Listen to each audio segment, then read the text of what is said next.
ಭಟ್ಟಿಯ ಸುಳಿಯೊಳಗೆ ಸಿಲುಕಿ ದಿಕ್ಕಾಪಾಲಾದ ಕುಟುಂಬಗಳ ಬಗ್ಗೆ ಆಗಾಗ ಸುದ್ದಿಗಳು ಬರ್ತಿರುತ್ತೆ. ಸಾಲ ಮತ್ತು ಅದರ ಮೇಲಿನ ಬಡ್ಡಿಯನ್ನ ತೀರಿಸಲಾಗದೆ ಆತ್ಮಹತ್ಯೆ ಮಾಡಿಕೊಳ್ಳುವ ಕುಟುಂಬಗಳಿಗೂ ಈ ದೇಶದಲ್ಲಿ ಬರವಿಲ್ಲ. ಇಂಥ ಸಂದರ್ಭದಲ್ಲಿ ಮಹಾರಾಷ್ಟ್ರದಿಂದ ವರದಿಯಾಗಿರುವ ಒಂದು ಘಟನೆ ಹೃದಯ ವಿದ್ರಾವಕವಾಗಿದೆ. ಮುಂಬೈ ಚಂದ್ರಪುರ ಜಿಲ್ಲೆಯ ಕೃಷಿಕ ರೋಷನ್ ಸದಾಶಿವ ಎಂಬುವರು 1 ಲಕ್ಷ ರೂಪಾಯಿ ಸಾಲ ಪಡೆದಿದ್ರು. ರೈತರಾಗಿರುವ ಇವರು ಬೆಳೆ ನಾಶವಾದ ಹಿನ್ನೆಲೆಯಲ್ಲಿ ಹೈನು ಉದ್ಯಮವನ್ನು ಪ್ರಾರಂಭಿಸಬೇಕು ಅಂತ ಉದ್ದೇಶದಿಂದ ಈ ಸಾಲವನ್ನು ಎತ್ತಿಕೊಂಡಿದ್ರು. ಆದರೆ ಇವರಿಗೆ ಈ ಹೈನು ಉದ್ಯಮ ಕೂಡ ಕೈಕೊಟ್ಟಿತು. ಅನಿರೀಕ್ಷಿತವಾಗಿ ಹಸುಗಳು ಸಾವಿಗೀಡಾದವು. ಪ್ರತಿದಿನ 10,000 ರೂಪಾಯಿ ಬಡ್ಡಿ ನೀಡಬೇಕು ಎಂಬ ಷರತ್ತನ್ನ ಒಡ್ಡಿ ಇವರಿಗೆ 1 ಲಕ್ಷ ರೂಪಾಯಿ ಸಾಲವನ್ನು ನೀಡಲಾಗಿತ್ತು. ಕೃಷಿಯಲ್ಲದೆ ಬೇರೆ ಉದ್ಯೋಗ ಗೊತ್ತಿಲ್ಲದ ಇವರು ಕೃಷಿ ಬೆಳೆ ಕೈಕೊಟ್ಟಾಗ ಅನಿವಾರ್ಯವಾಗಿ ಹೈನು ಉದ್ಯಮವನ್ನು ಆಯ್ಕೆ ಮಾಡಿಕೊಂಡಿದ್ರು. ಈ ಮಧ್ಯೆ ಸಾಲಗಾರರು ಇವರ ಬೆನ್ನು ಬಿದ್ರು. ಪ್ರತಿದಿನ ಕಿರುಕುಳ ನೀಡತೊಡಗಿದ್ರು.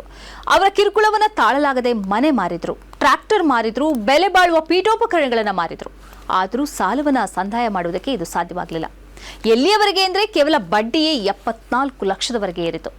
ತನ್ನಿಂದ ಇನ್ನೇನು ಸಾಧ್ಯ ಇಲ್ಲ, ಆತ್ಮಹತ್ಯೆ ಒಂದೇ ದಾರಿ ಅಂತ ಚಿಂತಿಸುತ್ತಿದ್ದಾಗ ಓರ್ವ ಸಾಲಗಾರ ಇವರಿಗೆ ವಿಶೇಷ ಐಡಿಯಾವೊಂದನ್ನು ಕೊಟ್ಟ. ಅದುವೇ ಕಿಡ್ನಿ ಮಾರಾಟ. ಆ ಸಾಲಗಾರನ ಸಲಹೆಯಂತೆ ಇವರು ಕೋಲ್ಕತ್ತಾಗೆ ಹೋದರು. ಅಲ್ಲಿ ಎಲ್ಲ ಪರೀಕ್ಷೆಯ ಬಳಿಕ ಅವರನ್ನ ಕಾಂಬೋಡಿಯಾಕ್ಕೆ ಕಳಿಸಲಾಯಿತು. ಅಲ್ಲಿ 8 ಲಕ್ಷ ರೂಪಾಯಿಗೆ ಇವರ ಕಿಡ್ನಿಯನ್ನ ಮಾರಾಟ ಮಾಡಲಾಯಿತು ಎಂದು NDTV ವರದಿ ಮಾಡಿದೆ. ತನ್ನ ಒಂದು ದುರ್ದಿನಕ್ಕಾಗಿ ದುಃಖಿಸಿದ ಇವರು ತನ್ನ ಕಿಡ್ನಿಯನ್ನ ಮಾರಾಟ ಮಾಡುವುದಕ್ಕೆ ಪ್ರಚೋದನೆ ನೀಡಿದ ಮತ್ತು ಬಲವಂತಪಡಿಸಿದ ಕಿಶೋರ್, ಮನೀಶ್, ಪ್ರದೀಪ್, ಸಂಜಯ್, ಲಕ್ಷ್ಮಣ್ ಮುಂತಾದವರ ವಿರುದ್ಧ ಕೇಸು ನೀಡಿದರು. ಆದರೆ ಪೊಲೀಸರು ಕ್ರಮ ಕೈಗೊಂಡಿಲ್ಲ ಎಂಬ ಬೇಸರ ಇವರದು. ತನಗೆ ನ್ಯಾಯ ಸಿಗದಿದ್ರೆ ಕುಟುಂಬ ಸಮೇತ ಆತ್ಮಹತ್ಯೆ ಮಾಡಿಕೊಳ್ಳುವುದಾಗಿ ಈ ರೋಷನ್ ಸದಾಶಿವ ಹೇಳಿದ್ದಾರೆ. ಜನಸಾಮಾನ್ಯರು ಸಾಲ ಎತ್ತಿಕೊಳ್ಳುವುದಕ್ಕೆ ಬದುಕಿನ ಅನಿವಾರ್ಯತೆಯೇ ಕಾರಣವಾಗಿರುತ್ತೆ.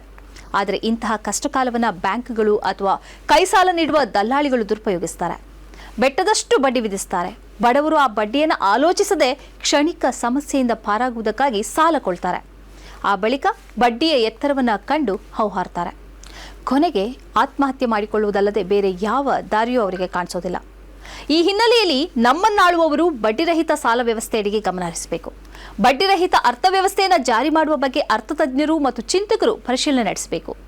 ಆ ಬಗ್ಗೆ ಅಧ್ಯಯನ ನಡೆಸಿ ಹೊಸ ಅರ್ಥವ್ಯವಸ್ಥೆಯನ್ನು ಪ್ರಸ್ತುತಪಡಿಸುವ ಪ್ರಯತ್ನಕ್ಕೆ ಇಳಿಯಬೇಕು. ಇಲ್ಲದಿದ್ದರೆ ರೋಷನ್ ಸದಾಶಿವರಂತಹ ಜನಸಾಮಾನ್ಯರು ಬಡ್ಡಿಯ ಸುಳಿಯೊಳಗೆ ಸಿಲುಕಿ ಸಾವನ್ನಪ್ಪುತ್ತಲೇ ಇರ್ತಾರೆ.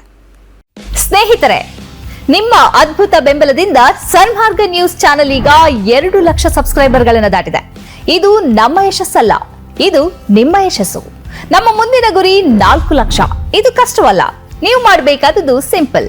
ನೀವು ಸನ್ಮಾರ್ಗ ನ್ಯೂಸ್ ಚಾನೆಲ್ ವಿಡಿಯೋವನ್ನ ನಿಮ್ಮ ಸ್ನೇಹಿತರಿಗೆ, ಕುಟುಂಬದವರೊಂದಿಗೆ ಹಂಚಿಕೊಳ್ಳಿ ಮತ್ತು ಅವರಲ್ಲೂ ಸಬ್ಸ್ಕ್ರೈಬ್ ಮಾಡಲು ಹೇಳಿ. ನೀವು ಶಕ್ತಿಯನ್ನು ಕೊಡಿ, ನಾವು ನಿಖರ ಸುದ್ದಿ ಕೊಡ್ತೇವೆ. ಧನ್ಯವಾದಗಳು.